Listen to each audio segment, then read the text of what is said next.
ko'zi bo'lgandan ko'ngil qarashida bo'ylab kelman, lekin ko'rakdan yaralan. O'tda shunda ta'sir berganga o'tsan keltirishni. Men sizni yuraksiz bo'lib o'tdim sizga. Benim aydan 100 yılım. Uzoq sallamina. Hozir mana qizg'on birga o'tdi. G'alaba kaldı.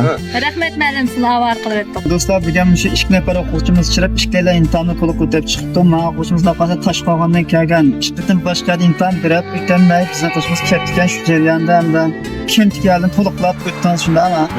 Necha kun mashq qilamiz? 3 gün.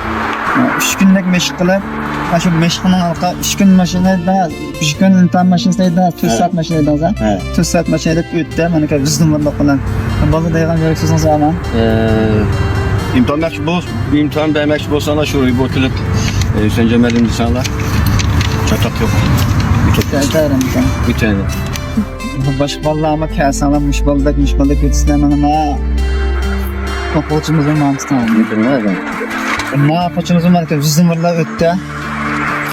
Mana shunchalik 30 sant g'azab qiynalib menda ko'zi bo'lgandan ko'ngil qarashida bo'ylab kelman, lekin ko'rakdan yaralan. O'tda shunda ta'sir berganga 30 sant keltirishni. Men sizni yuraksiz bo'lib o'tdim sizga.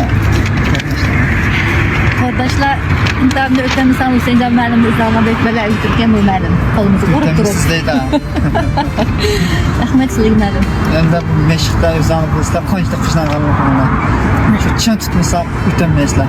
Yana shu o'qitlik menda o'qishni o'ylashayotganlar imtihon maydonida uzundan berganlar Alloh soni imtihon maydonida davomli o'qish qilib davomli tushuntiryapmiz. Misol shu o'qitlik maktab eng tuyan holatda o'qish qilib qo'yapmiz. Men tepsat qilmasdan ayrim xonada qaramasaq bo'ldi.